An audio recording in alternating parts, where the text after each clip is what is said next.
አህባሾች ለሁሱ ሙስሊም ስላልሆነ የውይይት ጥሪ ያስፈልገዋል እያሉ ይገኛሉ። ታላቅ የውይይት ጥሪ እስልምናን የማይወክል የሆነው ሰው ሁሱ ከዛኛው ሰውዬ ጋር ተገናኝቶ የመለሳቸው መልሶች በጠቅላላ እስልምናን ይወክላሉ ብሎ እወያያለሁ የሚል ሰው ካለ ፊቱ አምር ምን አይነት ጉደኛ ሰው ብቻ እንደሆነ ጺሙ አምር። አንተ ሙስሊም መሆናችሁ ራሱ ጥያቄ ምልክት ውስጥ የሚገባ ነው። አክሱም 10 ሰዎች ታስረዋል። ስድስተኛ ሳምንት በአክሱም ከተማ ዛሬም የጁማ ሰላት አልተሰገደም። ወንድሜ እፎይ ሰማሆይ ኢምራን እየጠራ ነው ትትና ሁለመና በጣም ከጨዋ ቤተሰብ ነው የተፈጠርከው። በጣም ማለት ነው። እኛ ክርስቲያኖች ካላችሁ ግን ከሱ እንማር ትዕግስትን፣ እውቀትን። ሰላም አለይኩም ወራህመቱላሂ ወበረካቱ። የአላህ ዝነቸርነ ሰላም ፍቅር ጤና በያላችሁ በዳን በሉ በሁላችሁም ላይ ሰይድ ነኝ። ዛሬም እንደተለመደው አነጋጋሪ አስተማሪ እጅግ በጣም ምርጥና አዳዲስ መረጃዎች ይዤ ቀርቤያለሁ። እነዛ ቪዲዮዎችን እንመለከታለን። ለዚህ ዩቲዩብ ቻናል አዲስ ሆናችሁ ግን ሰብስክራይብ ያደርጋችሁ ቤተሰብ ሁኑ። ነባሮች እና ቻናል ቆሞች ሁላችንም ቪዲዮን በላይክ እንጀምራለን። ለኢስላሞች አለ ከመሰተ የለም። ቀጥታ ወደ ዛሬ ቪዲዮ لبثتم إلا قليلا لو أنكم كنتم تعلمون የዛሬ ቪዲዮአችን ተጀመረ። ጁማ እንደመሆኑ መጠን ሁላችንም ኮመንቱን በሰለዋት ነው የምንሞላው። በነብዩ ላይ ሰለዋት አብዛው ወንድሜ። ጭንቀት ካለብህ ይወገዳል፣ ሐዘን ካለብህ ይወገዳል፣ ርዝቅ ከጠበበብህ ይወገዳል። ሰለዋት ትልቅ ትሩፋት ኒዕማ አለው። በነብዩ ላይ ለኡመታቸው ያለቀሱ ነብይ ሰለላሁ ዐለይሂ ወሰለም ፊዳከ አቢ ወኡሚ ያ ረሱላላህ። በነብዩ ሰለላሁ ዐለይሂ ወሰለም ላይ ሰለዋት ስናወርድ በእኛ ላይ አላህ ሱብሓነሁ ወተዓላ 10 ያወርድብናል። ስለዚህ እድል እንዳያመልጠን እያልኩኝ ወደ መረጃዎች እንሄዳለን። ዛሬ ቀን እንግዲህ ጁማ በአክሱም ምን ነበር? ስድስተኛ ሳምንት በአክሱም ከተማ ዛሬም የጁማ ሰላት አልተሰገደም። ሙስሊሞች እንደተለመደው በደንብ ሼር፣ ኮፒ ሊንክ፣ ሪፖስት እያደረጋችሁ እስከ መጨረሻው ተከታተሉኝ። የዛሬው የጁማ ሰላት አለመሰገድ ብቻ አይደለም፣ በትላንትናው ዕለት ሙስሊም በሆናቸው ብቻ ከ10 በላይ ወንድሞች እንደታሰሩ እና በትላንትናው ዕለት በተለያዩ የዜና አውታሮች ላይ ሰምታችኋል ብዬ ተስፋ አረጋለሁ። ሙስሊም እህቶቻችን ከመማሪያ ቦታቸው ላይ ሂጃብ ስላደረጉ ብቻ እንዲወጡ ተደርገዋል። እሱ ብቻ አይደለም። ባባ ቢንላደን በዛሬው ዕለት እንደነገረን ከሆነ ማለት ነው በርካታ የሙስሊም መኖሪያ ቤቶች ውስጥ እየገቡ መሳሪያዎች ይኖራሉ ብለው ያልተፈቀደን ህገወጥ የሆነን ቤት ፍተሻ እያረጉ እንደነበረ እየተነገረ ይገኛል። ይሄ ሁሉ ቅድስት ነች በተባለችው አክሱም ከተማ ላይ እየተደረገ ያለ ጉዳይ ነው። መጅሊሳችን ለኢትዮጵያ ሃይማኖት ተቋማት ጉባኤ እና ለኢትዮጵያ ኦርቶዶክስ ተዋሕዶ ቤተክርስቲያን ጥሪ አድርጎ ነበረ። አብረን እንጣራ፣ ወንጀሉን አብረን እንመርምር፣ ቦታው ድረስ ሄደን ብሎ ነበረ። እነሱ ምላሽ አላሳዩም። የኢትዮጵያ እስልምና ጉዳዮች ጠቅላይ ምክር ቤትም ጥሪ ከማስተላለፍ የዘለነ ነገር እያደረገ አይደለም። በአክሱም ከተማ ያለው ነገር ግን እየከፋ መጥቷል። ታዲያ ሙስሊሞች ምን ይሻላል ትላላችሁ? ሁላችሁም ኮሜንት ላይ ሀሳባችሁን አስቀምጡ። በደንብ ግን ሼር፣ ኮፒ ሊንክ፣ ሪፖስት እያደረጋችሁ አዳርሱት። ሰበር ዜና። የአዲስ አበባ ዩኒቨርሲቲ ሙስሊም ተማሪዎች በዚህ ሰዓት ማለት ነው ለበርካታ ጊዜያት የጠየቁት ጥያቄ ምላሽ ስላላገኘ የፕሬዝዳንቱ ጽህፈት ቤት ፊት ለፊት ሄደው ቁጭ ብለው ተቃውሟቸውና ጥያቄያቸውን እያሰሙ ይገኛሉ። ሙስሊም ሆነ ሁሉም ከጎናቸው ሊቆምና ይሄ ሁሉንም የሚመለከት ስለሆነ በደም ሼር፣ ኮፒ ሊንክ፣ ሪፖስት እያደረጋችሁ እስከ መጨረሻው ተከታተሉኝ። የአዲስ አበባ ዩኒቨርሲቲ ተማሪዎች ሙስሊሞች ማለት ነው በርካታ ጥያቄዎች አሏቸው። ጥያቄዎቻቸውን በተደጋጋሚ ሲጠይቁ ነበረ፣ ነገር ግን ምንም አይነት ምላሽ አላገኙም። ታዲያ በዚህ ሰዓት የአዲስ አበባ ዩኒቨርሲቲ ፕሬዝዳንት ጽህፈት ቤት በር ላይ ሄደው ቁጭ ብለዋል። ጥያቄያችን ሳይመለስ እዚሁ እንሰግዳለን፣ እዚሁ እንበላለን፣ እዚሁ እናጥናለን፣ እዚሁ እንቆያለን እያሉ ይገኛሉ። ጀግንነታቸውን እያደነቅን አጋርነታቸውን ደግሞ ማሳየት የኛ ድርሻ ነው። ሙስሊሞች ምን ትላላችሁ? በተደጋጋሚ ጊዜ ድምጽ ሁኑን እያሉ ቢሆንም በርካታ ጊዜ መጅሊስንም ቢጠይቁም መጅሊስ ስለሌላቸውና መጅሊስ ምንም አይነት መፍትሄ ስላላመጣላቸው እነሱ የራሳቸውን እርምጃ እየወሰዱ ይገኛሉ። ሌላ ሙስሊም ማህበረሰብ ደግሞ ሁሉም ከጎናቸው ሊቆም ግዴታ ነው። ሙስሊሞች አለንላችሁ ልንላቸው ይገባል። በደም ሼር፣ ኮፒ ሊንክ፣ ሪፖስት እያደረጋችሁ አዳርሱት። እንግዲህ አክሱም ላይ እንግዲህ ስላለው ጉዳይ ብዙ ካፊሮች ብዙ ነገር እያሉ ይገኛሉ። አክሱም ቅዱስ ከተማ ነች በማለት ሙስሊሞች ላይ በደል እየፈጸሙ ይገኛሉ። የአክሱም ጉዳይ ብቻ አይደለም፣ ደግሞ አዲስ አበባ ዩኒቨርሲቲ ላይም ትልቅ በደል እየተፈጸመ ይገኛል። አዲስ አበባ ዩኒቨርሲቲ ላይም ኒቃብና ጅልባብ ተከልክሏል። እንደምታውቁት በተለይ ደግሞ ኒቃብ መልበስ አይቻልም። ኒቃብ የሚለብሱ ሰዎች ላይ ትልቅ የሆነ ጭቆና ከስር እስከ ላይ ድረስ ከላይብራሪ እስከ ምግብ ቦታ እያንዳንዱ ቦታ ላይ በደል እየደረሰ ይገኛል። ይህን በተመለከተ ደግሞ የአዲስ አበባ ዩኒቨርሲቲ ፕሬዚዳንት የሆነው ይህን ነገር እኔ አላዘዝኩም እያለ ይገኛል። ነገር ግን ከላይ ትዕዛዝ እንደተሰጣቸው ደግሞ ውስጥ ላይ የሚሰሩ ሰዎች በተደጋጋሚ እየገለጹ ይገኛሉ። ይህ ነገር አውቆ እየተሰራ ያለና አውቆ እየተሰራ ያለ ግፍ እንደሆነ የሚያሳይ ነው። እሱም ጉዳይ በጣም ተባብሷል። ዛሬ ጁማ አልሰገዱም። እንደዚሁም ደግሞ 10 ሙስሊሞች በትላንትናው ዕለት ታስረዋል። ከትላንትና ወዲያ ደግሞ ሙስሊም ሴት ተማሪዎች ከትምህርት ገበታቸው ሂጃብ አድርገው መግባት እንደማይችሉ ተነግሯቸዋል። እንደዚሁም ግፍ እየደረሰባቸው ይገኛል። እንግዲህ ይህ ጉዳይ ከቀን ወደ ቀን እየተባባሰ ነው። መፍትሄ ሊያገኝ አልቻለም። አላህ መፍትሄን ይስጣቸው። መጅሊሱን በዚህ ጉዳይ ላይ በጣም እንግዲህ ገፍቶ ሊሰራበት ይገባል። ያላችሁን ሀሳብ አስተያየት ኮመንት ላይ አስቀምጡ። አላህ እንሰማለን። አላህ እኛማ እንደ አላህ ማን አለ? አዎ እኛ የሰው ልጆች እናጠፋለን። ማጥፋት እንደሌለብን እኮ እናውቃለን። ወንጀል ላይ እንወድቃለን፣ አላህን እናመጻለን፣ ብዙ ድንበሮችን እናልፍበታለን። ከዚያም ደግሞ እንፈራለን። አላህ እንዳይቀጣን፣ አላህ እንዳይቆጣብን እንፈራለን። አላህም ይህንን ስለሚያውቅ ልባችን ሊያረጋጋ እንዲህ ይለናል፣ ወማ ካነ አላሁ ሙዐዚበሁም ወአንተ ፊህም። አንተ አላህ መልእክተኛ፣ አንተ በእነሱ ውስጥ እያለ አንተ ከእነሱ ጋር ሆነ አላህ አይቀጣቸውም። ወማ ካነ አላሁ ሙዐዚበሁም ወሁም የስተግፊሩን። እነሱ ምህረትን እየጠየቁ እነሱ ወደ እኔ እየተመለሱ እነሱ ተውበትን እስካደረጉ ድረስ አላህ ሊቀጣቸው ይችላል። ማ የፍዐሉ ላሁ ቢዐዛቢኩም ኢን ሸከርቱም ወአመንቱም። አላህ እንደው ካመናችሁ ወደ እሱ ከተመለሳችሁ አላህ እኮ እናንተ ሊቀጣቸው ይችላል። እንደ አላህ ማንም የለም። እንደምናጠፋ የሚያውቀው ጌታ አላህ እንደሚምረን ቃል ገብቷል። አላህ እንመለስ። አላህ ሱብሓነሁ ወተዓላ እንግዲህ ለሰው ልጆች በጣም ምርጡ ፈጣሪ ነው። ወንጀል ምንም ያክል ብትሰሩ ወደሱ ከተመለሳችሁ ይምራችኋል። በሱ ከተጠጋችሁ እሱ ያማረ መጠጊያ ነው። አላህ ሱብሓነሁ ወተዓላ እንግዲህ ወደ እኔ ተጠጉ እኔም ወደ እናንተ እጠጋለሁ፣ ማህርታን ጠይቁኝ እኔም እምራችኋለሁ፣ ዱዓ አድርጉና ለምኑኝ እኔም እሰጣችኋለሁ ብሏል። ከአላህ ሱብሓነሁ ወተዓላ የበለጠ ለእኛ ምንም ነገር የለንም። እጅግ በጣም አስገራሚ ነገር እናያለን። የመሬት ስበት አይሰራም ብለው የሚያምኑ እንስሳት አይተው ያውቃሉ? ሰላም አለይኩም ውዶቼ፣ እነዚህ የሮኬ ተራራ ፍየሎች ናቸው። ይህ ድርጊት የድፍረት ተግባር ብቻ አይደለም፣ ይልቁንም ከመሬት ስበት ጋር የሚደረግ ጥንቃቄ የተሞላበት ድርድር ነው። እንዲህ ባለ 90 ዲግሪ ቀጥ ያለ ገደል ላይ የሚወጡት ለምን ይመስላችኋል? ምክንያቱም አስገራሚ ነው። ለሰውነታቸው አስፈላጊ የሆነውን ማዕድንና ጨው ለመላስ ሲሉ ህይወታቸውን ለከፍተኛ አደጋ ያጋልጣሉ። ነገር ግን ለነሱ ገደል መውጣት እንደ ሜዳ መራመድ ቀለል ያለ ነው። ሰኮናቸው ልክ እንደ መኪና ጎማ የሚለጠጥና ድንጋዩን ሙጥኝ የሚል ነው። በትከሻቸው አካባቢ ያለው ኃይለኛ ጡንቻ መላ ሰውነታቸውን እንደ ፑላፕ ወደ ላይ እንዲሳቡ ይረዳቸዋል። የሰው ልጅ በሁለት እጁ ተራራ እንደሚወጣው ሁሉ እነሱም በሁለት እግራቸው ብቻ ተራራዎቹን ሌላውን ሰውነታቸውን ተሸክመው ማንቀሳቀስ ይችላሉ። በጣም ጠባብ ቦታ ላይ ቆመው 180 ዲግሪ የመዞር አስገራሚም ጥበብ አላቸው። ለምን ገደል ላይ ይኖራሉ ብላችሁ ልታስቡ ትችላላችሁ። ከፍተኛው ገደል ለነሱ ህልውናቸው ነው። እንደ ነብር፣ ድብ፣ ተኩላ ያሉ አዳኞች እዚህ እነሱ ጋር ሊደርሱባቸው አይችሉም። በተፈጥሮ ምህንድስና የታነጹ ተራራ የተቆጣጠሩ ድንቅ ፍጥረታት ናቸው። የተፈጥሮ ድንቅ ስራ አይደሉምን? እናንተስ እንዲህ አይነት ገደል ላይ የመቆም ድፍረቱ አላችሁ? ኮሜንት ላይ ልንገሩኝ። ለተጨማሪ አስገራሚ ቪዲዮዎች ፎሎ ማድረጋችሁን አትርሱ። የዛሬው ቆይታችን ይመስላል።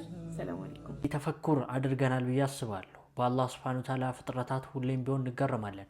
የአላህ ሱብሓነሁ ወተዓላ የፈጠራቸው ፍጥረታት እንደዚሁም ደግሞ መክሉቆች በሙሉ እጅግ በጣም ያስገርማሉ።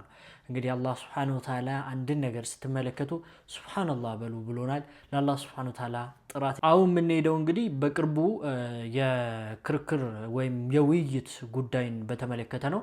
በእፎይና እንደዚሁም ደግሞ ሁሱ መካከል በተደረገው ንግግር ላይ በጣም ብዙ ክርስቲያኖች ተደንቀዋል። በሁሱ ማለት ነው። ተጋጠሙ ሁለቱ። እንኳንና የሰማ በቁራጩን እንኳን የሰማ ማን እንደዘረረ ይታወቃል።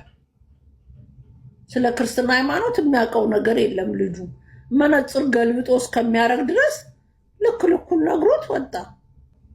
ተቃራኒ ሆኖ የሚያስተምር ካለ ምላሽ መስጠት ነው እንጂ ምን አካውንት ማዘጋት፣ መንጨርጨር አንዷ ሴት እንደውም እንደዚህ በጣም ሁሱን ስታደንቀው ነው የነበረው። በጣም ነው የምወደው እግዚአብሔር። እኔ ጅማ ልጅ ነኝ፣ የምኖረው አዲስ አበባ ነው። ክርስቲያን ነኝ፣ በጣም አክራሪ ክርስቲያን ነኝ። በጣም ትልቅ ቦታ አለኝ ለአንተ እግዚአብሔር። በጣም ስነ ምግባር፣ ትትና፣ ሁለመና በጣም ከጨዋ ቤተሰብ ነው የተፈጠርከው። በጣም ማለት ነው። እኛ ክርስቲያኖች ካላችሁ ግን ከሱ እንማር። ትዕግስትን፣ እውቀትን፣ ትትናን፣ ሁሉን ነገር እንማር። እግዚአብሔርን ነው የምልህ። በቀደም እፎይ እንደዛ ሲያሳብደው እንኳን አንድ መልስ አልሰጠውም። ደቂቃን፣ ሰዓትን፣ ሁሉ ነገሩን እንኳን እንደዚህ ሲያባክንበት እንኳን ምንም ያልተሰማው ልጅ ነው። ከሱ እንማር፣ ከሱ እንማር። በቃ ክርስቲያኖች ከሱ እንማር፣ በቃ እንማር። እግዚአብሔር እሱን የማይጠላው አንድ ኦርቶዶክስ የለም። በጣም ነው የሚወዱት ብዙ ኦርቶዶክሶች። አንዳንድ ኦርቶዶክስ የኛ አሽቃባጮች ስላሉ ነው እግዚአብሔርን እሱን የሚጠላ አንድ የለም፣ አንድ እና እሱ በጣም ነው ማከብር፣ በጣም ነው የምወድ መድኃኒዓለምን። በጣም እድሜህን ደግሞ ይጨምርልን። በጣም ልጅ ነህ፣ ሕፃን ነህ። አትታገል፣ ከኢትዮጵያ ሕዝብ ጋር አትታገል። ስኳር፣ ግፊት፣ ካንሰር ነው የሚሰጥህ የኢትዮጵያ ሕዝብ። እግዚአብሔር ነቴን አትታገል። የኢትዮጵያ ሕዝብ ጀዝባ ነው። አይምሮ የተደፈነ እያወቀ የተደፈነ ጭንቅላቱ የተደፈነ ሕዝቡ እንዳለ ግፊትና ስኳር በሽተኛ ስለሆነ አንተንም ያስይዛል። እናቴ ደግሞ አትታገል፣ በሽተኛ ነው የምትሆነው።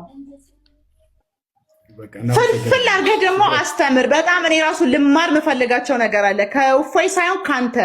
በጣም ብዙ ስለኔ ሃይማኖቶች ራሱ ብዙ መማር የምፈልገው ነገር አለ። በጣም ለምን ይበቃኛል።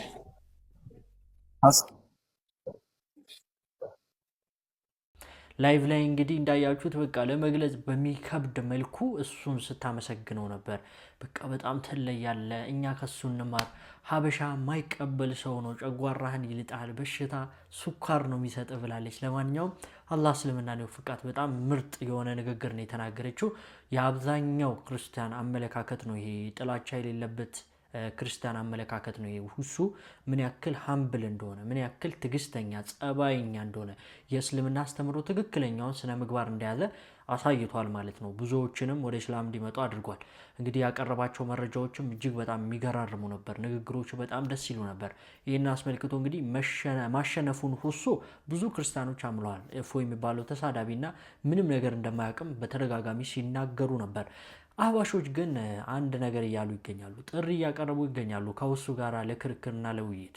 ታላቅ የውይይት ጥሪ እስልምናን የማይወክል የሆነው ሰው ሁሱ ከዛኛው ሰውዬ ጋር ተገናኝቶ የመለሳቸው መልሶች በጠቅላላ እስልምናን ይወክላሉ ብሎ እወያያለሁ የሚል ሰው ካለ ማንኛውም ሙሸቢሃ እሱ የመለሳቸው መልሶች አላህ ባት አለው የሚል፣ እግር አለው የሚል፣ ጣቶች አሉት የሚል፣ አንዳንዴ ሁለት ቀኝ እጅ፣ አንዳንዴ ደግሞ ቀኝና ግራ የሆነ እጅ አለው የሚል፣ እንደዚሁም ሌሎች የአህባሾች ስራ በጣም ነው የሚያስደንቀው። ወላሂ የነሱ ነገር እኔ ግራ እያጋባኝ ነው ያለው። ሙስሊም ናቸው እውነት እነዚህ ሰዎች ግራ ያጋባሉ፣ በጣም ይደንቃሉ። ቁጭ ብለው ጫት መቃም፣ ቁጭ ብለው እንግዲህ ሰው ማማት፣ የሚሰራ ሰው ማደናቀፍ፣ ማጨናገፍ ስራቸው ማለት ነው። ከእፎይ ጋር ገብተው ላይቭ ላይ አብረው አሸሼ ገዳሜ ሲሉ ነበር። ከዚህ የኢስላም ጠላት ቁርአንን ሲሳደብ፣ እስልምናን ሲሳደብ እናንተ ሸይጣን ነው የምታመልኩት እያለ አይሻ ሙሐመድ እያለ ብልግና የሚያወራ ግለሰብ ጋር ቁጭ ብለው አሸሼ ገዳሚ ሲሉ ነበረ ማለት ነው። ለምሳሌ የኔን አላህ አይደለም ሊወክል ይቀርና አንተ ራሱ አለመጠየቅህ እዚህ ላይ ልይዝህ እፈልጋለሁ። ይሮጣል ሲል ወዴት ይሮጥ አትለውም እንዴ? ወዴት ነው የሚሮጣው ነበር መልስ የሚያስፈልገው። እኛ ጋር የሚሮጥ የሚወርድ የሚሰቀል አካል ያለው አምላክ የለንም። ለምን በእነሱ ጥቅማቸውን ነው የሚፈልጉት፣ ጫታቸውን ነው የሚፈልጉት፣ ቢድዓቸውን ነው የሚፈልጉት። ያንን ነገር የሚከለክላቸው ነገር ከመጣ ካፊር ይሻላቸዋል። ሰሉ አላ ረሱልላህ። እናንተ ሙስሊም መሆናችሁ ራሱ ጥያቄ ምልክት ውስጥ የሚገባ ነው። የኛ አላህ የእናንተ አላህ የሚለይ ከሆነ ሂድ፣ እዛ የምትሄድበት ሂድ። ሙስሊሙም ክርስቲያኑ ማወቅ አለበት። ምንም ተደባብሶ የሚያልፍ ነገር የለም። አላህ ጭንቅላት አለው የለውም? እሺ አላህ ጭንቅላት አለው የለውም የሚል በቁርአንም በሆነ በሐዲስ ላይ አልተገለጸም። ስለዚህ አለው ብለንም እኛ አንናገርም፣ የለውም ብለንም አናስተባብልም። ምክንያቱም በቁርአን በሐዲስ ላይ በነቢያት አንደበት የመጣን ብቻ የምንቀበል እንጂ የማንጨምር የማንቀንስ ስለሆነ። ቀጥል ጓበስ አንዴ በቃ ስልት አበቃለህ። ስለዚህ አላህ ጭንቅላት ይኖረው በቁርአንም በሐዲስም አልተነገረም፣ የለውምም አለውም አትልም። ስለዚህ ጭንቅላት ሊኖረውም ይችላል ላይኖረውም ይችላል። አንገትስ አለው የለውም? እርሱም አልተገለጸም። ብልትስ አለው የለውም? እርሱም አልተገለጸም። ስለዚህ አላህ ወንድ ሊሆን ይችላል፣ ሴት ጾታ ሊኖረው ይችላል። ኦኬ አንጀት ሳለው የለውም? ጾታ አለው ሊኖረውም ላይኖረውም ይችላል ያለህ ማን ነው? አንተ ነህ ያልከው እኮ የለውም አለውም አንልም አልከን እኮ። ጾታ አላወራም። አንተ ነህ ያልከው። አሁን ስለ ጾታ አንስተሃል። ጾታ ሊኖረውም ላይኖረውም ይችላል ያለህ ማን ነው? አዳምጥ ያለህ ማን ነው? ወላሂ ያመጣ የራሱን ፍልስፍና እንዴት እንደሚሰራ አዳምጥ። አትጩህ፣ እየረበሽክ ስለሆነ አታቋርጥ። ስለዚህ ቆይ አዳምጥ። እሺ አምላክ ጭንቅላት ይኑረው አይኑረው አታውቅም። ቆይ አምላክ ጭንቅላት ይኑረው አይኑረው አታውቅም። አንገት ይኑረው አይኑረው አታውቅም። ብልት ይኑረው አይኑረው አታውቅም። የምታመልከው ጎበዝ። ኦኬ ስንት እግር አይሜን ስንት ጉልበት አለው የለውም? አልተገለጸም። ባትስ አለው የለውም? አለ። ስንት ባት ነው ያለው? ባት ተብሎ የተገለጸው በቁጥር አልተገለጸም። አላህ ተገልጿል በቁርአን يقول الله عز وجل ليس كمثله شيء እኔ ምንም ነገር አምሳያ የለኝም ማለት እኮ የግዴታ ብልት የለውም እንትን የለውም ጆሮ የለውም አፍንጫ የለውም ወይ አረ እናስብ እያንዳንዱ መርሐባ እናንተ የእፎይ ወንድሞች ቤተሰቦች በጣም አጋሮች ነን አላችሁ። በጣም አልመርኡ ማዕ መን አሐበ የውም አልቂያማ የቂያማ ቀን ከወደደው ሰው ጋር ነው የሚቀሰቀሰው። ኢንሻአላህ አብራችሁ ትቀሰቀሳላችሁ። እናንተ አላህ ሂዳያ ይስጣችሁ። ግን ሂዳያን የምንመኘውና የኛ ነብዩ አለይሂ ሰላቱ ሰላም ያስተማሩን አላህ በቁርአን ላይ የነገረን እናጸድቃለን፣ ያልነገረንን ደግሞ አናጸድቅም። አው አልተገለጸም። ባት አለው፣ አው ባት አለው። አላህ አንተ ስለተሸማቀቅ አንተ ልብህ ስላልተቀበለው ጆሮ መስማት ስለሰቀጠጠው የለውም ብለን እንካት አለው። የውመ ይክሸፉ አን ሳቂን ባትስ ነው። ምን አይነት ባትስ አናውቅም። አላህ እጅ አለው፣ አዎ እጅ አለው። ምን አይነት እጅ አናውቅም። አላህ እግር አለው፣ አዎ እግር አለው። ምን አይነት እግር አናውቅም። ስለ ጀርባ፣ ስለ አፍንጫ፣ ስለሆነ ነገር ትጠየቃለህ። አልተገለጸም። የለም ብለህ እንዳትመልስ የለም የሚል ነገር አልተገለጸም። አለ ብለህ እንዳትመልስ አተቁሉን አለላሂ ማ ላ ተዕለሙን በአላህ ላይ የማታውቁትን ትናገራላችሁ በሚለው ያስጠይቃል። እንደናንተ ዝባዝንኬ አናወራም። የሙስሊምም ስብዕና አይደለም። እኛ ከነቢዩ አለይሂ ሰላቱ ሰላም በተዋረድ የመጣውን ትክክለኛ ሶሒህ የሆኑ ሐዲሶችን ተግባራዊ እናደርጋለን። ስለ አላህ እንናገራለን፣ አላህ በነገረን መሰረት ስለ አላህ እንናገራለን፣ ነቢዩ አለይሂ ሰላቱ ሰላም በነገሩ መሰረት። እንደናንተ ቁርአኑን እየጠመዘዝን ተዕዊል እያደረግን ተሕሪፍ ተዕጢል እያደረግን አንኖርም። ሰው እንዲሸማቀቅ ኢና ሊላህ ምናምን ስላልክ ብቻ ስለተሸማቀቅ ብቻ አላህ አለው የተባለውን ነገር አናወግዝም። አላህ ነብስ አለው፣ አው አለው። እርር በል ድብን በል ሙቱ ቢገይዚኩም እርር እንዳላችሁ ሙቱ። ተዕለሙ ማ ፊ ነፍሲ ወላ አዕለሙ ማ ፊ ነፍሲክ። ነቢዩላህ ዒሳ ዓለይሂ ሰላም በእኔ ነፍስ ውስጥ ያለውን ታውቃለህ፣ በአንተ ነፍስ ውስጥ ያለውን አላቅም ብለዋል። አላህ እጆች አሉት፣ አዎ እጅ አለው። አንተ እጅ ሲባል ይህንን ለምን መቅረጽ አስፈለገ? ለምን መቅረጽ አስፈለገ? እጅ የተባለውን ዓላማ የሊቁ ቢጀላሊሂ ለልቅናው የሚመጥን እጅ ምን አይነት ነው? ነገ የቂያማ ቀን ትደርስበታለህ። አማኝ ሆነ ከሞትክ በዚህ በክደት ካልሞትክ በስተቀር አማኝ ሆነ ከሞትክ እናንተ አህባሽ የተባላችሁት በዚህ ሁኔታችሁ ከሞታችሁ ነገ አላህ ላይ የቂያማ ቀን ልታዩት ትችላላችሁ። ስለዚህ ምንድነው ይሄን አሁን ፊትህ ፍም እሳት ለብሷል። በጣም ተበሳጭተሃል። የዲን ተቆርቋሪ ነው የምትመስለው። ዲን አፍራሾች ናችሁ እነዚህ ወንድሞች። ዲን ይገነባሉ፣ እናንተ ደግሞ ሰውን ታጠማላችሁ። ልክ የአቡ ጀህልና የነ ፊርዓውን አይነት ተግባርን ነው የምትፈጽሙት። የነቢያቶች ተቃራኒ ሆነው እንደቆሙት ሁላ እናንተም የዱዓቶች ተቃራኒ ሆናችሁ ነው እየቆማችሁ ያላችሁት። ግን ኢንሻአላህ አላህ እንኳን በእናንተ ይቀርና በካፊሮች በካህዲያኖች እንኳን በጠላቶች እንኳን ኢስላምን ሊነሰረው ይችላል። ወላሂ ድብን እንዳላችሁ ትሞታላችሁ እንጂ ኢስላም ይነሰራል፣ የበላይ ይሆናል። አስማኡ ሲፋትን አሁንም ነገም ከነጎዲያም እናስተምራለን። እናንተ የምታጠሙትን በአላህ ፈቃደኛ እናቀናለን። አላህ ሂዳያ ይስጣችሁ። ኩፍር ይመልጣሉና በጣም ያስደንቃሉ። ለማንኛውም ሁሱ እንግዲህ ብዙ ነገሮች ተናግሯል። በዛ የተናገራቸው ጉዳዮች ላይ አንዳንድ ሀሳቦችን ላይቭ ላይ የተጠየቀውን ድጋሜ ሲያብራራና ሲመልስ ነበር። እሱን አሳያችኋለሁ። እግዚአብሔር ጭንቅላት አለው ብለህ ታምናለህ? አታምንም? አንተ ለምሳሌ አይኔ አላምንም። እኔ ጭንቅላት አለው አላምንም። ጭንቅላት አለው የሚል ተገልጿል አልተገለጸም? ምን አልኩ መሰለህ? አኮርዲንግ ቱ ዘ ባይብል ሁሉም ሜታፈር ነው፣ እንትን አለው፣ ምሳሌያዊ ነው። አሁን አንተ ግን የምታጫውተኝ የምትነግረኝ ፊት አለው አልክ እና ራስ የለውም አልክ። ቴዳ እግዚአብሔር ጭንቅላት አለው የሚል ተገልጿል አልተገለጸም? መጽሐፍ ቅዱስ ላይ በፊዚካል ቦዲ ስለ አምላካችን ብዙ ተገልጧል አልኩ እኮ። እሱ ሁሉ ግን ምሳሌያዊ ንግግር ነው አይደለም አልኩ። ከዚያ መካከል ከተገለጸው መካከል በፊዚካል ቦዲ ካልከው ጭንቅላት አለው የሚል ተገልጿል አልተገለጸም? እግዚአብሔር ቦታውን ባላስታውስም ሊኖር ይችላል። አንተ ካስታወስከኝ አላውቅም። የለም ከሌለ የለም ነው በቃ አልተገለጸም። እሺ እግዚአብሔር አንገት አለ የሚል ተገልጿል አልተገለጸም?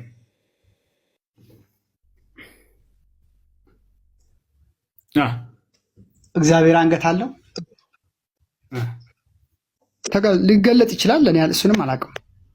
አንተ እንደመለስከው ያላወቅኩትን አላውቅም ነው የምልህ። የቱ ጋር እንደሆነ ብታስታውሰኝ ላስታውስ ይችላል። ልመልስ ጥቅሶቹን ላስታውስ። እሺ ከላይ ኃይሌ መለሰሽ። ኃይሌ እግዚአብሔር ጭንቅላት አለ የሚል ጭንቅላት አለው የሚል ነገር አልተገለጸም። ግን ደግሞ መጽሐፍ ሄኖክ ላይ ማለት ነው ማለት አሁን ይሄ የሚያከራክር ነገር ማለት እንድንቃዩ ነው። አከራክር ማለት መጽሐፍ ሄኖክ ላይ ብንሄድ ሄኖክ ይሄን ልጅ መጥቶ የዛን ያነሳን ጥያቄ ልክ እንዳውቅ አድርጎ ስላነሳው ነው። ያንን የ3 ዓመት ህፃን ልጅ እኮ መጥቶ ያነሳል። እኔ መጣና እግዚአብሔር ጥፍር አፍንጫ ላይ የለውም እንዳለው ተገልጿል አልተገለጸም እልሃለሁ። የእናንተ አዳምጥ። ከዚያ በኋላ መጣና አፍንጫ እግዚአብሔር ውስጥ ፀጉር አለ የለውም እልሃለሁ እንደ ሰው። ከዛ አልተገለጸም ትላለህ።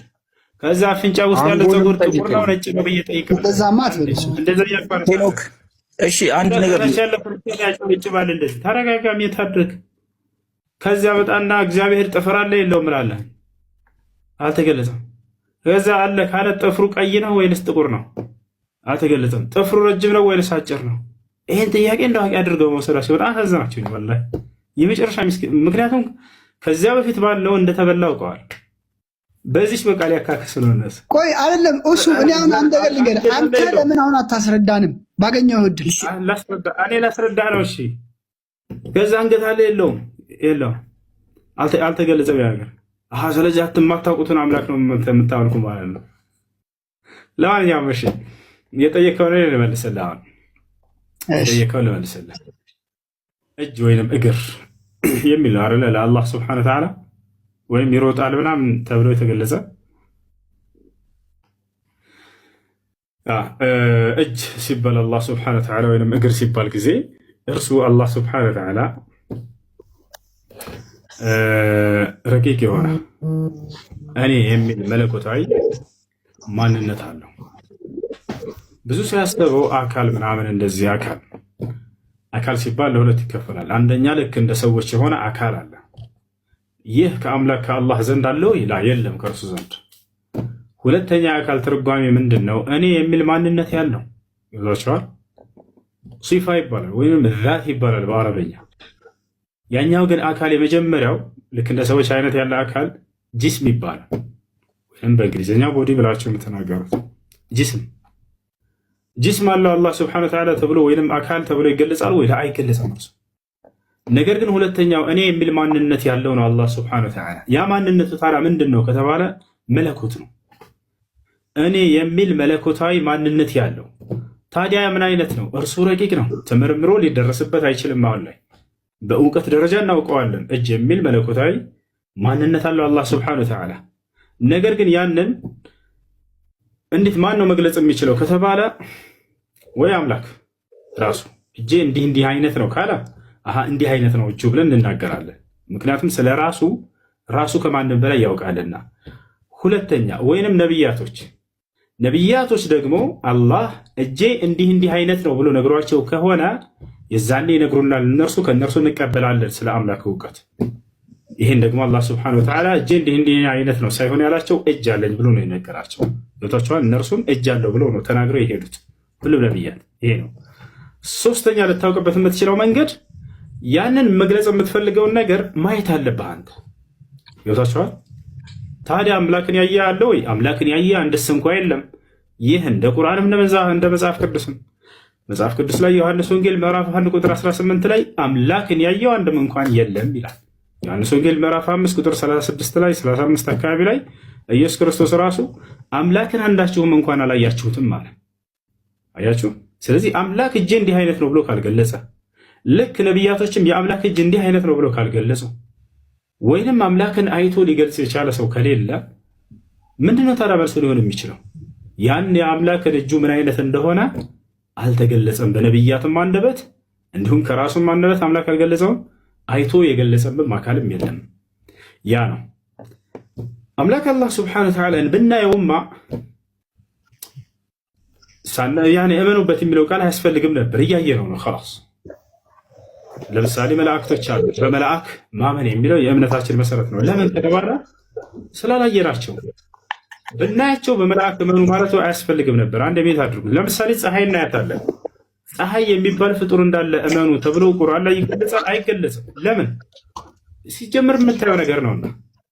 ኢማን የሚባለው ነገር አልኢማን ብልገይብ ነው። በማይታዩ በሩቅ ነገራቶች ማመን ነው። ገብታችኋል? ካየኸውም አምላክን በአምላክ እመን ማለቱ አስፈላጊ አይደለም ነበር። እያየኸው ነውና እየተገዛኸው ነውና። ገብታችኋል አይደል? ነገር ግን ስለ አምላክ ባህሪያቶች ቀድመው ነቢያቶች በምድር ላይ የነገሩን ሳናየው እንድናምንበት ዘንድ ነው። አላየነውም ማለት አናቀውም ማለት ነው። የማናውቀውን አምላክ ነው ማለት ነው? ላ አይደለም። እርሱ በገለጸልን መገለጫዎች ነቢያቶች የነገሩንን አምነን እንቀበላለን።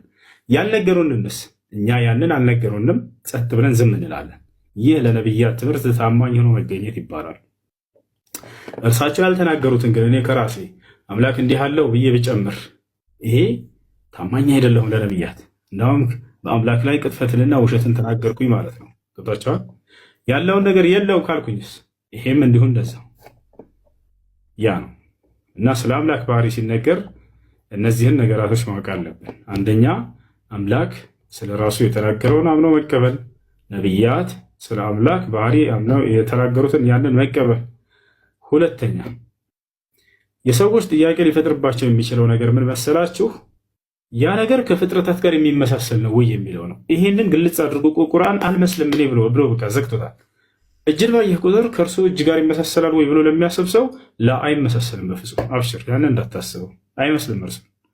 እርሱን ይመስላል ወይ ብሎ ለሚጠይቅ ሰው ካለ እዚያም ነው ልጁ ታስተውል ከሆነ ባለፈው እጅ አለው ወይ አምላክ አለ። አዎ እጅ አለው። እንዲህ አይነት ብሎ ወጣና ራሱን እጁን አሳየ። ለላላ እንደሱ ከሆነ በፍጹም እንዳንተ አይነት እጅ የለውም ስለው እንግዳ ምን አይነት ነው የአምላክ እጅ? ያ እንዴት አይነት ነው? ያ ከይፍያ የሚባለው ነገር እርሱን ነቢያቶች እጁ እንዲህ አይነት ነው፣ እጁ ጥፍር አለው፣ እጁ እንትን አለው፣ ደም አለው ምናምን በጅማት የተወጠረ ነው ምናምን። ይህን ነቢያቶች ጸጥ ብለው ነው ያለፉት። እጅ አለው ብለው ተናግረዋል። እጅ አለው ብለው ነቢያቶች በተናገሩበት ልክ ይታመናል። ገብታችኋል አይደለ? እጁ ምን አይነት ነው ተብሎ ቢጠየቅ ከይፍያ ይባላል። ይሄ ያንን ሁኔታ ገብታችኋል አይደል? ያን ደግሞ ከአምላክ ከአላህ ስብሐነሁ ወተዓላ ውጭ ማንም አያውቅም አሁን ላይ። ነገር ግን ነገ የትንሣኤ ቀን አላህ ስብሐነሁ ወተዓላን በደንብ አድርገን እናየዋለን ማለት ነው። ይህን ይመስላል። እሺ ጥያቄ ወንድማችን ሁሱ አላህ ይጠብቀው። ንጽጽር ላይ የሚሰሩ ወንድሞቻችን በሙሉ አላህ ሱብሓነሁ ወተዓላ ይጠብቃቸው። አላህ ሱብሓነሁ ወተዓላ ከፍ ያደርጋቸው። ፊታችሁን አሳዩ ብለው እንግዲህ አንዳንዶች እያስገደዷቸው ነበረ። ለዛም ምላሽ ሰጥተዋል። ሰምታችኋል። በጣም ስሜታዊ ሆኖ ማለት ነው። እና እናውቃለን፣ እኛ ወላሂ ያሳለፍነው ነገር እኛ እናውቃለን። በተለይ ማንም ሰው እዚህ ቲክቶክ ላይ ማንም ሰው ማለት ነው ማንም ግለሰብ የትኛውም አካል ወላሂ ምይ የምነግራችሁ ኢብራሂም ሰፈር እንዳደረገው ሰፈር ያደረገ አካል የለም። ፐርሰናል ህይወቱ ምስቅልቅል ውስጥ ነው የገባው በዚህ በንጽጽር ምክንያት ማለት ነው። ፊቱን ከፍቶ እንትን በማለቱ ምክንያት ፐርሰናል ህይወቱ ነው ምስቅልቅል ውስጥ የገባው። እኛ ነው የምናውቀው። የሚያግዘን ሰው ብዙ ነገር አለ። አናወራም ኢንሻአላህ እስከ ዕለተ ሞት ድረስ አናወራትም። የቂያማ ቀን አላህ ዘንድ ሁጃ አድርገን እንድናስቀምጠው ማለት ነው። ብዙ ነገር ያ ጀማ ብዙ ነገር ነው ሰፈር ያደረግነው በዚህ በጣም ብዙ ነገር ማለት ነው። እኔ እንኳን በኔ ኬዝ አይደለም በኢብራሂም ኬዝ ሳልተኛ አድሬያለሁ። ኢብራሂም ታስተውሳለህ? ማታ ሌሊት 10 ሰዓት 11 ሰዓት ስንደዋወል በነበረ ሰዓት ማለት ነው። ኢብሮ ካለ ራሱ እንትን ይላችሁ። አዎ አይ እኔ ወላሂ ሀቅ ነው የምነግርህ። እንባዬ ሁላ ነው የሚመጣው። እኔ ጊዜውን ሳስታውስ ወላሂ ስሜት ሁላ ነው የሚይዘኝ። ወላሂ እንዴት እንደዚህ አይነት ነገር ይናገራሉ?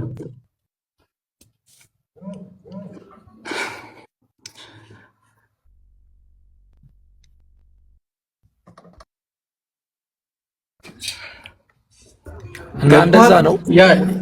በአጠቃላይ ልናገር አለኝ። ቆይ ልናገር ራይቶ እንትን ከመጋረጃ ጀርባ ያለውን ፓርት አያውቁም ሰዎች። ከዛ በመገመት አይከብዳችሁ ይትራዲ አይ ከተነሳ ብዙ ነገር ነው።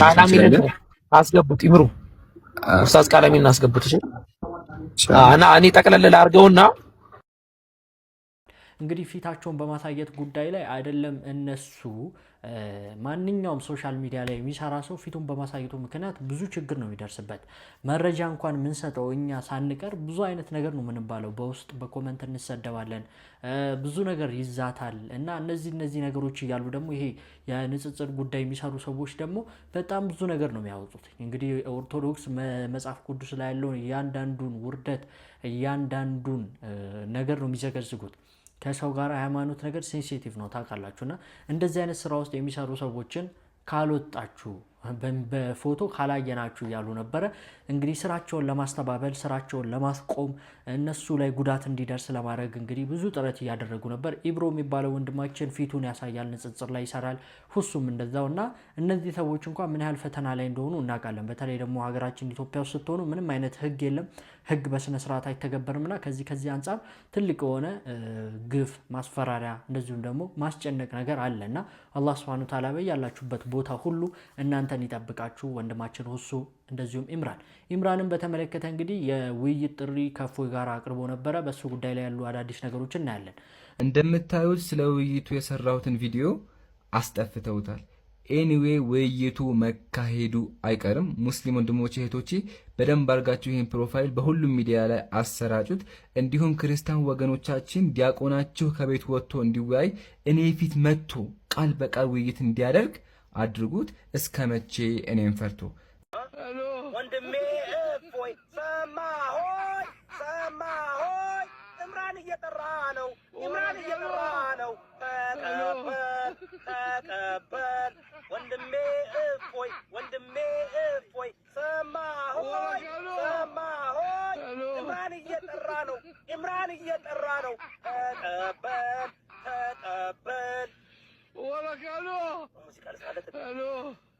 እኔ እንዴት ልርዳው? ምን ላድርግ? ይህን ነገር ማየት ፈልጋለሁ። አረ ኦርቶዶክስ ተዋህዶች፣ አረ በፈጠራችሁ አምላክ this is a very ጥሩ opportunity ነው ለእናንተ። የ19 ዓመት ህፃን ልጅ ገና አንዳንድ ጊዜ ያቀረሻል እኮ አሁንም እኮ ገና ነው እንትኑ አልወጣም በደንብ ግን ልጁ ግን ከ2 ዓመቱ ጀምሮ መጽሐፍ እያበሉ ጥጦ አልጠባም አሉ። መጽሐፍ ነው ጥጦ ወተት አይደለም የጠጣው አሉት። መጽሐፍ ነው የጠጣው አሉት። ለዛ ነው ማየት እንፈልጋለን። እፎይ እኔ እንደሚመስለኝ እፎይ ፈርተሃል። ያሰልመኛል ብሎ ፈርቶ ነው። ቃል ግባ ኢምራን፣ ቃል ግባ። ከውይይቱ በኋላ አታሰልመው። ቃል ይግባለት። አሻሃዱ ብሎ ሁሴን እኮ ሞስ እኮ አውጥቶ እኮ ነበር። እፎይ እንዲህ እያለ ነበር አሻሃዱ ሊል ነበር። አይቼዋለሁ። እኔ ብቻ ነው ያየሁት። እፎይ እኮ ኦልሬዲ እኮ ግማሽ እኮ ተዘጋጅታል። ፍዝግሊ እየተዘጋጀ አይመስልም። እንግዲህ ያው ዮዳ የሚባለው አትፍራው ናቅረብ እያለ እንግዲህ በዘፈን ሳይቀር እየጠራው ይገኛል። ነገር ግን ሊቀበለው አልቻለም። ኢምራንን 1 ሚሊዮን የማስገባት ቻሌንጁ አሁን ላይ ወደ 790 አካባቢ 790 ሺህ ፎሎወር ገብቷል። ጥሩ ነው ግን 1 ሚሊዮን አልደረሰም ይደርሳል ብለን ተስፋ እናደርጋለን ሁሉም እየተረባረበ ይገኛል ኢምራን እንግዲህ ጥሪውን ካቀረበ በኋላ ምንም አይነት ምላሽ አላገኘም እንደውም አንዳንዶች ካፊሮች ከኡስታዝ ዋሂድ ጋራ ሌላ ክርስቲያን የውይይት ጥሪውን ተቀብለናል ብለው ሲመልሱ አይተናል ለማለት የውይይት ጥሪ ስዊድን ላለው ለወሂድ ጥሪ ቀርቦለታል መወያየት እፈልጋለሁ ከማንም ክርስቲያኖች ጋር የሚል ነበር ይሄው የውይይት ጥሪውን ተቀብለናል ብለዋል ወንድሞቻችን ላሳኛው እፎ የሚባለው ግለሰብ ላይ ማመንና እሱ ኦርቶዶክስ እንደማይወክል ተማምነዋል መሰለኝ አንዷ ጥያቄ ጠይቃለች ያው ስለ እስልምና ማለት ነው ለዛ ምላሽ ይሰጣታል ይህን ጥያቄ ለሙስሊም እህት ወንድሞቼ ያድርሱልኝ ጥያቄ ምንድነው አላህ እውነተኛ አምላክ እንደሆነ የሚያስረዳኝ ሙስሊም ፈልጋለሁ አላህ እውነተኛ አምላክ እንደሆነ እኔ ከዚህ በፊት ሙስሊም ነበርኩኝ ነገር ግን ስለ እስልምና ምንም ማውቀው ነገር የለም طيب የእህታችንን ቪዲዮ አንዳንድ እህት ወንድሞች በውስጥ መስመር ሼር እያደረጉልኝ ነው እስኪ አንዳንድ ፖይንቶችን እናንሳ ባረከላሁ ፊኩም ወደ ጥያቄዋ ከመምጣታችን በፊት አስተውላችሁ ከሆነ ከዚህ በፊት ሙስሊም ነበርኩኝ አለች እንዲሁም ደግሞ ስለ እስልምና ምንም አይነት ግንዛቤ የለኝም አሁን ላይ ክርስቲያን ነች ኦኬ ከዚህ የምንረዳው ምንድነው አንዳንድ እህት ወንድሞች ከእስልምና ሊወጡ የሚችሉት ልክ አሁን እንዳያችሁት ስለ እስልምና ግንዛቤው ሳይኖራቸው ነው እስልምናን የሚያውቅ ሰው ወላሂ ላዲም ካላበደ በስተቀር እስልምናን ያወቀ ካላበደ በስተቀር ወይ ደግሞ ጀሃነም ነው ምርጫዬ ብሎ ጀሃነምን ፈልጎ ካልወጣ በስተቀር ከእስልምና ሊወጣ አይችልም እስልምናን ያወቀ ከእስልምና ሊወጣ አይችልም ይሄ የማይሆን ነገር ነው ቅዠት ነው ይሄ ኦኬ አሁን እንዳያችሁት እስልምና ላይ ግንዛቤ ሳይኖራቸው አንዳንድ እህት ወንድሞች ይወጣሉ አሁን ላይ ደግሞ ጥያቄው ምንድነው ስለ አላህ Subhanahu Wa Ta'ala አምላክነት አስረዱኝ ማወቅ ፈልጋለሁ ያለች ነው አላህ ለብሽ ለእስልምና ያስፋልሽ ስለ አላህ Subhanahu Wa Ta'ala አምላክነት ለማረጋገጥ በጣም ባይደው ያነሳሽው ሱአል በጣም ሰፊ ማብራሪያ ያለው ነው ሁሉም ነገር ከአላህ ጋር የተያዘ ነው የአላህን አምላክነት ፕሩቭ የሚያደርግ ነው የቁርአን ትክክለኛነትን ብንናገር በማስረጃ የነብዩ መሐመድ ነብይነት በማስረጃ ብንናገር ሂዶ ዋና ፖይንት ምንድነው የአላህን አምላክነት የሚያረጋግጥ ነው ኦኬ የቁርአንም ዓላማው ይሄ ነው እና ምን ልፈልጌ ነው ያነሳሽው ጥያቄ በጣም ሰፊ የሆነ ትንታኔ ያለው ነው በውስጡ ማለት ነው طيب ስለ አላህ Subhanahu Wa Ta'ala አምላክነት ስናነሳ ቁርአን ያረጋግጥልናል እሷ እንዳለችው መጀመሪያ ለወቅ ነው ያለቻለች እስልምናም ይሄንን ነው የሚለው ፈዕለም ነው አላህ ያለው እወቅ ነው አነሁ ላ ኢላሃ ኢላላህ ከአላህ በስተቀር በእውነት የሚመለክ አምላክ እንደሌለ እወቅ ነው ያለው ስለዚህ እህታችን ካነሳችው ጥያቄ መሰረት ስንነሳ ቁርአንን መረዳት አለባት ስለ ነብዩ መሐመድ ነብይነት አሁን አንድ ቪዲዮ ሰርተን ምን ሊያየው ነገር አይደለም እህታችን አላማ ካለሽ በዚህ ፖይንት ላይ በውስጥ መስመር አውሪኝ ኢንቦክስ ላይ ኦኬ በደንብ ጥያቄዎችን እያነሳን ማለት ነው እያነሳሽ እስልምና ላይ ስለሁሉም ስለ እስልምና ያለሽን ጥያቄ ማለት ነው በአላህ ፍቃድ የምናስተናግድሽ ይሆናል ኦኬ እንግዲህ እንዳየሽ ፍላጎቱ ስላለሽ ነው እንደዚህ ያልኩ ያለሁት ማለት ነው ግልጽ ነው አይደለም እና በአንድ ቪዲዮ 3 ደቂቃ ምናምን በማይሞላ ቪዲዮ ሰርተን ምን ሊያየው ጉዳይ አይደለም እና ማወቅ ከፈለግሽ እኛ ፍሪ ነን ነፃ ነን እኛ የምንፈልገው ይሄንን ነው ማወቅን ፈልጎ ለሚመጣ ክርስቲያን በጣም ደስተኛ ነን መጽሐፍ ቅዱስንም አንብቢ ባይደው ለምን መጽሐፍ ቅዱስን ማንበብ የመጀመሪያው ሻሃዳ ጎዳና ነው ለክርስቲያን ማለት ነው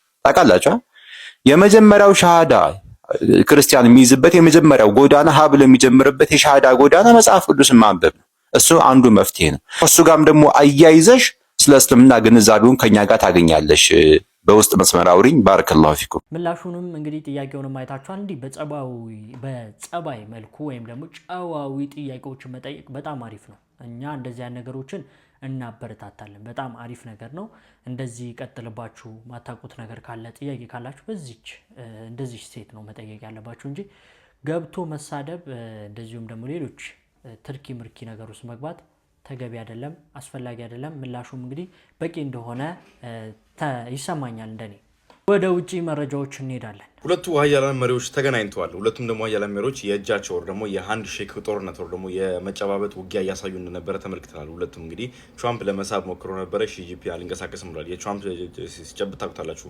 ያዘርገው እንደሚወዘውዘው ነገር ሺጂፒንግ ንቅ አላሉ። የሁለቱ መሪዎች ግንኙነት በጣም ውጥረት የነበረበትና ሺጂፒንግ እንደምትመለከቱ የአሜሪካን ዴሊጌሽን ነው ደግሞ የአሜሪካን ተወካዮች የሚጨብጡበት ሰዓት ላይ በጣም የሆነ ኢሪ የሆነ ፊሊንግ ወይ ደግሞ በጣም የሚጨንቅ ፊሊንግ የነበረው ሞመንት ነበረ። ቴክሳስ ነው እንግዲህ የምትመለከቱት ዲፓርትመንት ኦፍ ዋር ደግሞ የጦር ሚኒስቴሩ እንግዲህ በአሁኑ ሰዓት ላይ ከቻይና ፕሬዚዳንት ጋር የተጨባበጠ የሚገኘው ስነ ስርዓት ደግሞ ሚሊተሪ ፕሬድ በሚያስንቅ ደረጃ ደግሞ የሚሊተሪ ሰልፍና የሚሊተሪ ወታደራዊ ትርኢትን በሚያስንቅ ደረጃ የምትመለከቷቸው የቻይኒዝ ወታደሮች በትራምፕ ፊት ለፊት የሚገርም ፕሬድ እያሳዩ ነበር ሲያልፉ የነበሩት።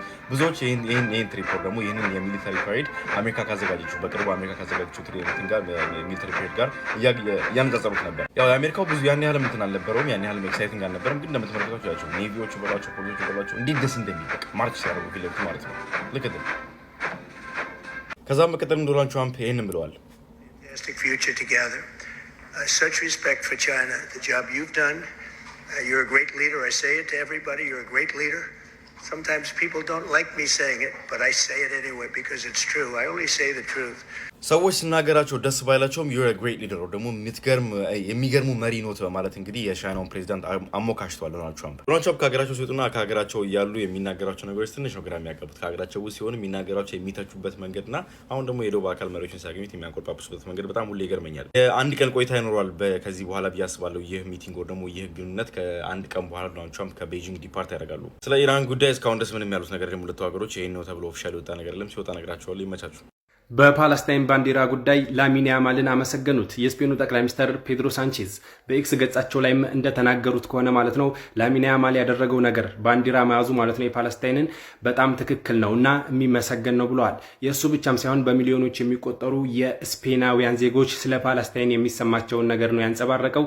ይህ ፖለቲካ ሳይሆን ሰብአዊነት ነው ሲሉ እንግዲህ የስፔኑ ጠቅላይ ሚኒስትር ፔድሮ ሳንቼዝ በፓለስታይን ጉዳይ ለላሚን ያማል እንግዲህ አጋርነታቸውን አሳይተዋል። ሌላው ደግሞ እዚሁ ኤክስ ገጻቸው ላይ የጻፉት ማለት ነው የአንድን ሀገር ባንዲራ ያውም የተበደለችን ባንዲራ ማውለብለብ ማለት ነው ይህ ጥፋት የሚመስላቸው ሰዎች የራሳቸውን ነውር ለመደበቅ የሚሞክሩ ናቸው ሲሉ እንግዲህ ፔድሮ ሳንቼዝ ለላሚን ያማል እንግዲህ ያላቸውን ድጋፍ አሳይተዋል ማለት ነው። በሌላ በኩል ደግሞ ተጽዕኖ ፈጣሪው አሰልጣኝ የማንቸስተር ሲቲ አሰልጣኝ ፔፕ ጋርዲዮላ እንደዚሁ የፓለስታይን ደጋፊ እንደሆነ ይታወቃል። ለላሚን ያማል ድጋፉን ሲያሳይ ማለት ነው አንድ እግር ኳስ ተጫዋች በዓለም ላይ ትልቅ ኢንፍሉዌንስ ወይም ደግሞ ተጽዕኖ ፈጣሪ ነው። እናም ላሚን ያማልም እንደምናውቀው ተጽዕኖ ይፈጥራል። ስለዚህ ስለዛ ጉዳይ መናገር ባለበት ሰዓት አጋጣሚውን ተጠቅሞ መናገሩ ጥሩ ነው ሲል እንግዲህ ፔፕም ለላሚን ያማል ድጋፋቸውን አሳይተዋል ማለት ነው። እንደሚታወቀው ላሚን ያማል ከሰሞኑ ነበረ ባርሴሎና ሻምፒዮን መሆናቸውን ተከትሎ የፓለስታይንን ባንዲራ ይዞ የታየው ማለት ነው። ብዙዎች ሲቃወሙት እሱ ደግሞ በዛ የሚቆም አይደለም፣ ሂዶ ማህበራዊ ሚዲያው ሁላ ለጥፎት ማለት ነው ብዙዎችን አነጋግሮ ነበረ እና አሁን ላይ ከትላልቅ ከጠቅላይ ሚኒስተሩም ከአሰልጣኞችም እንግዲህ ድጋፍ እያገኘ ይገኛል። ስለዚህ ጉዳይ እናንተ እስኪ ሀሳባችሁን በኮሜንት አስቀምጡ። ለተመሳሳይ መረጃ ደግሞ የፕላስ ምልክቷን መጫናችሁን አትርሱ። ዘንድሮ 1.5 ሚሊዮን ሀጅ አድራጊዎች ወደ ሳውዲ አረቢያ እንደሚገቡ ተገለጸ። ይህንን ቪዲዮም ሀጅ አብራችሁ እንዲያደርግ ለምትፈልጉት ወይንም ለምትወዱት ሰው ላኩ፣ አሊያም በኮሜንት ላይ ሜንሽን አድርጉ። የአላህ እንግዶች ወደ ቅድስት ሀገር ሞግረፍ ጀምረዋል። ሳውዲ አረቢያም ለ2026 የሀጅ ጉዞ ታሪክ የማይረሳውን ዝግጅት አጠናቃለች። እስካሁን ባለው መረጃ ከ860 ሺህ በላይ ሁጃጆች መካ መግባታቸውን የሀጅና የዑምራ ሚኒስትሩ ቶፊቅ ቢን ፋውዛን አረጋግጠዋል። በጠቅላላው ከዓለም ዙሪያ 1.5 ሚሊዮን ምዕመናን በቅዱሳን ስፍራዎች ይገኛሉ ተብሎ ይጠበቃል። ዘንድሮ ሀጅ በቴክኖሎጂ የታጀበ ይሆናል። እንቅስቃሴን ለመቆጣጠር ሰው ሰራሽ አስተውሎት ኤአይንና ሙሉ የ5G ኢንተርኔት ሽፋን ተዘርግቷል። በትራንስፖርት በኩል 3000 ዘመናዊ አውቶቡሶች፣ ፈጣን ባቡሮች አገልግሎት ይሰጣሉ። የሁጃጆችን ደህንነት ለመጠበቅ ከ52000 በላይ የጤና ባለሙያዎች በተጠንቀቅ ላይ ይገኛሉ። ይህ በዓለም ላይ ካሉ ግዙፍ ዓመታዊ ስብስቦች አንዱ የሆነው ሀጅ በሰላም እንዲጠናቀቅ ሁሉም ዝግጅት ተጠናቋል። አላህ ሆይ ለሁጃጆች ሀጃቸውን ተቀበላቸው፣ እኛንም ለዚህ ክብር ምረጠን። አሚን። ይህ መረጃ ለሌሎች እንዲደርስ ሼር አድርጉ። ፎሎ ካላደረጋችሁ ፎሎ ማድረግ እንዳይረሳ። የዛሬ ቪዲዮ ይመስል ነበር። ስለነበርኩ ቪዲዮ ላይክ፣ ቻናል ሰብስክራይብ አድርጉ። ቪዲዮ መተላሻ እንዳ ሼር አድርጉ። አላህ ቢጀን ታገናኘን። ወሰላሙ አለይኩም።